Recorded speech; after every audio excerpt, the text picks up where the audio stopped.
Our next guest is the chef and owner of Beast Restaurant. She's also been on Top Chef Masters and on Iron Chef. Please welcome Naomi Pomeroy!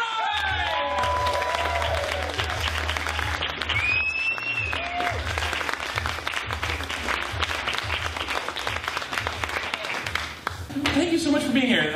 This is so awesome. It's so fun to talk about food. This is I'm a big fan.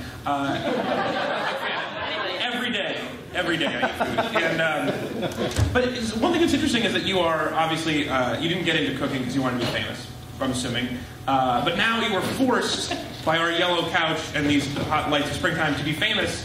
How do you feel about chefing and being on talk shows? How is that like work-life balance going? I like it. You know, it's fun to talk about. You know, when you do what you love for work, it's fun. It's fun to go to work. It's fun to talk about it and share it with everyone else. So I can't complain. And this couch is really soft. It's not bad. And it looks like a giant seashell. So you guys are like, it looks like the beginning of a little mermaid. Yeah, we're going to be. Yeah, our father Zeus gave us to the world. They're nice. So how do you like cooking on television? How's that been for you? You know what? Cooking on television is not as much fun as cooking in real life. Why is that? Believe it or not. It's pretty stressful, you know, and it's not real either. So, really? Yeah, no, I mean, you know. It's all plastic food. That's the thing they don't tell you. And, yeah. Well, it doesn't actually go anywhere. Like, no one really eats it. That's the sad thing, you know what I mean? That is so sad! Yeah, I mean, you make it, well, I mean, you know, not that many people are signing up to eat deep-fried night crawlers or, you know, marshmallows paired with corned beef or whatever. I always thought that the crew would probably just... Yeah, they might. I assumed there were 10 interns that got to come run. No, you know what's funny is a lot of times people actually, they weren't allowed. So some of the people that worked on the show, especially on Top Chef Masters, you know, they'd say, wow, that food looked really good today, but we're not allowed to have any because we can't, like, be biased. Even with, you know, even if their only job is to, like, get you your chef coat every day, they can't taste anything because they're not allowed to, like, you know, get you your chef coat faster because your food was better than the other guy or whatever. It's weird. I don't know. They try to keep it very equal and very serious, but it's not real cooking when you're just trying to make something in 7 minutes or whatever. Yeah. Do you have stress dreams like that where you like wake up, you're like, I have 4 more minutes to make something spatulas and food? Some of the other contestants and I, you know, we became friends and we would talk, you know, as after we were finally done with that hell, we would talk a little bit about it was like we were having post-traumatic stress disorder. Actually, like significantly, I think none of us had a dream other than a Top Chef Master dream for at least 30 days after the show had ended. And it was like every night, you know, just sweating and like, I'm gonna die. Yeah, it's terrible. It still happens sometimes. For sure. I mean, it's amazing that everybody is so pleasant on those shows now. I had no idea it was that like that stressful. Or I don't know if I was known for being a pleasant one, but yeah, maybe not. But anyway, I mean, so are you saying you were not there to make friends? Yeah, not there to make friends. Well, I want to talk to you about your real food as much as I do that. But I'm a huge fan of Top Chef, and so that's interesting to hear you say. I can talk for hours about it. Cooked the out of that show. I had so, you know, on the one hand, while it sucked really badly and it was incredibly stressful, on the other hand, you know, it became fun, kind of. I mean, in a way, it's just that the adrenaline rush, I kept wondering, like, what it was doing to my internal organs and how many years I was cutting off of my life every time I went on the show, because it's like, you're not supposed to have that kind of, like, vibe ever. I mean, I'm sorry, I'm so Portland, look, we're supposed to be chilling out. It's a weird vibe. Yeah, stressful. Well, they moved here. They know what. Yeah, they know. You know what I mean. Yeah. You also made things harder on yourself. I mean, you led the Restaurant Wars team, and you made a dessert, and you were front of the house. The 3 kids of death. Did you guys watch it? He might be the only fan here. What if they have no idea what you're talking about? You don't know. You don't know what I'm talking about? No, I do, but maybe they don't. I do remember that. Yes, I do. In fact, I kept the 3 hardest things on the show, and you did them all in the same episode on episode 1. But the thing that happened the first episode that I think you don't remember this part, which was that I was like the only one of 12 I think, that didn't come to the plate on the first quickfire challenge. So if you guys don't know, the synopsis is, you have 15 minutes to do something, and something silly, something ridiculous, like cook, anchovies and dragon fruit together, I think, which was mine, or sardines or something like that. I mean, a combination that's unworldly and no one would want to eat, and you have 15 minutes to do it. And I thought that I had it in the bag. Like, I was like, okay, because before I went on the show, I went to the fishmonger, and I was like, teach me how to fillet. I don't cook fish at Beast.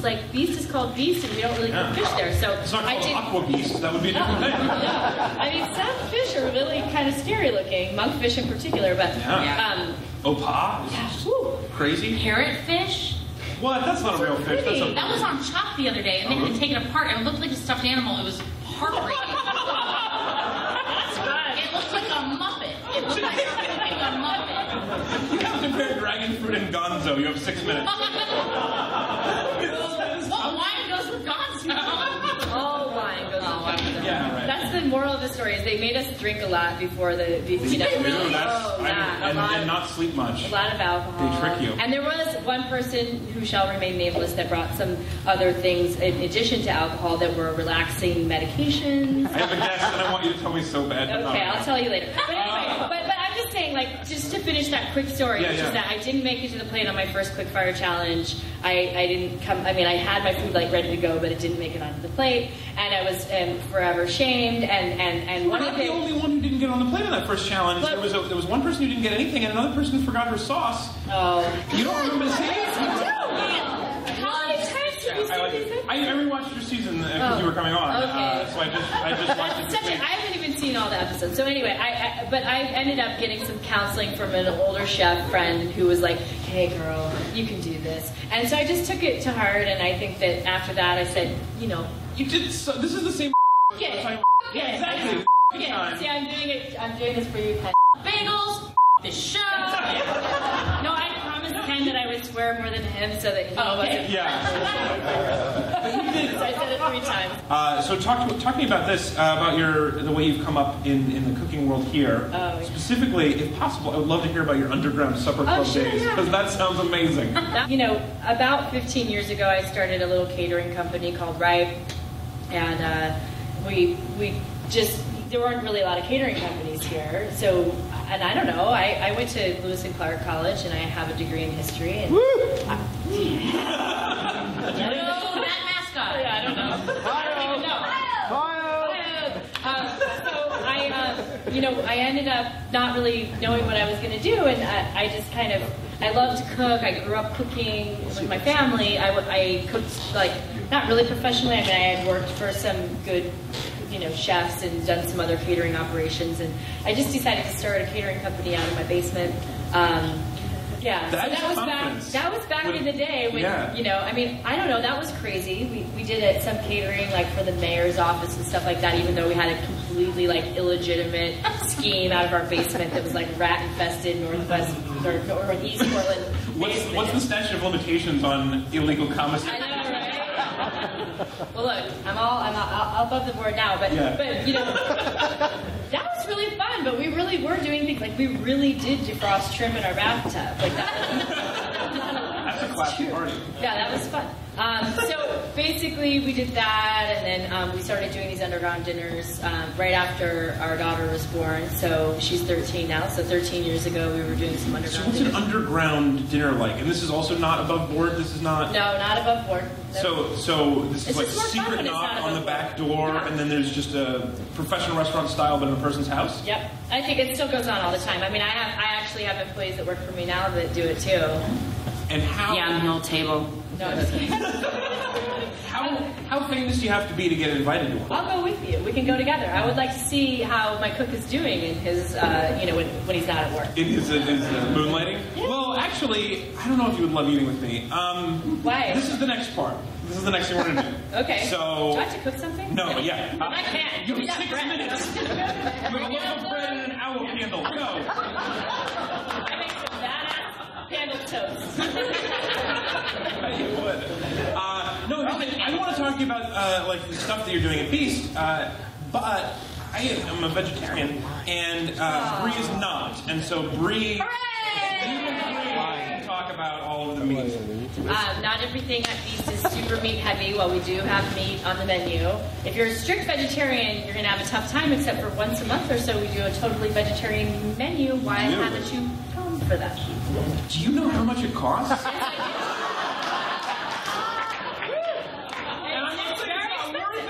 I'm not thinking it's not worth it. It's just I put all of my money into these bad restaurant concepts. Oh, really?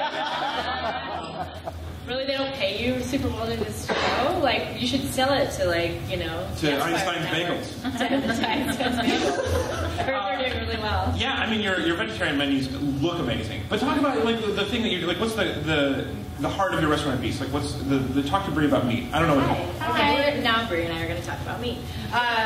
Does anyone else want to talk about meat? Yeah, except for you. No. Sorry. Close your earmuffs. No, it's actually, you know, what we do at Beast is we have 6 courses, and it's a fixed menu, set menu with no choices.